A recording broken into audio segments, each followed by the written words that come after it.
Introduction. On November 18, 2015, 5 days after the Paris bombings, Bob Dylan performed in Madrid. Armed guards were posted at the venue. News accounts reported that Dylan had insisted on this increased security. Dylan offered a public statement explaining that he had not personally requested armed protection.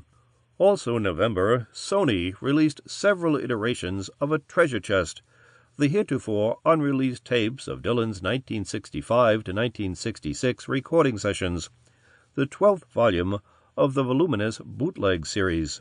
This hoard of hoards comprises 18 compact discs and has been offered in an extravagant limited edition package for a list price of $599. Thus, in less than 1 month, Bob Dylan's actions are commented on in the context of today's grievous world, and Bob Dylan's 50-year-old recording detritus is avidly consumed and examined. Go back a couple of months, and Bob Dylan is in the running for the Nobel Prize for Literature, and selling half a minute of charm to IBM for use in a television ad, the latest in an ongoing, perhaps entirely cynical, late-career flirtation with the lucrative world of advertising. Musicians selling products became commonplace by the 1980s. Even Willie Nelson was doing it, though admittedly he owed money to the IRS. And anyway, comedian Bill Hicks, who otherwise declared that musicians who deigned to whore themselves to commercial advertising were immediately off the artistic roll call, was all too willing to give Willie a pass given the circumstances.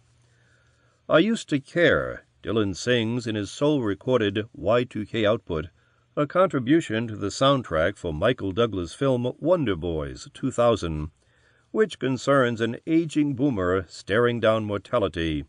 But things have changed. In fact, once a counterculture icon, Bob Dylan has a long and storied history as a corporate shill, licensing his 1964 song, The Times They Are Changin', to an accountancy firm, 1994, Canada's Bank of Montreal, 1996, and insurance conglomerate Kaiser Permanente, 2005. More recently, he sold the rights to such iconic songs as 1973's Forever Young to Pepsi in a reprehensible 2009 Super Bowl ad that used a horrendous Will.i.am rap sampling of Dylan's song played over a predictable montage of 1960s Dylan footage.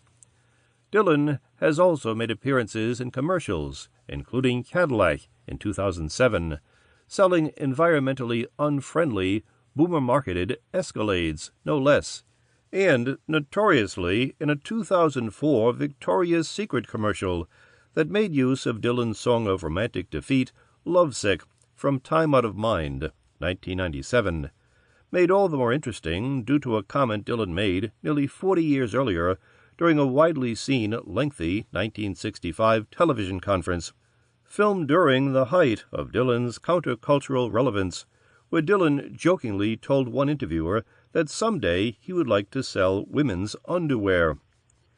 Thus, what began in the 1960s as a bit of surrealistic Allen Ginsberg-inspired irony apparently transformed into a resigned post-9/11 cash grab, a cynicism that is difficult to reconcile with the sincerity and authenticity of his recorded music during this era, with its tangible reverence for that old, weird America, in Greil Marcus's phrase.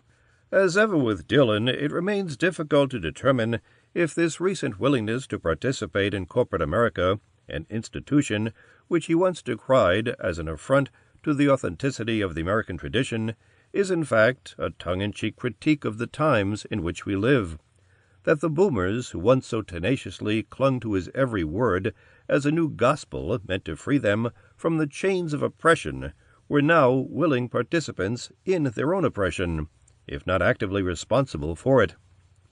Is Dylan, in his own not-so-subtle way, criticizing or chastising his generation for their apparent hollow, self-centered idealism, their empty rhetoric of free love?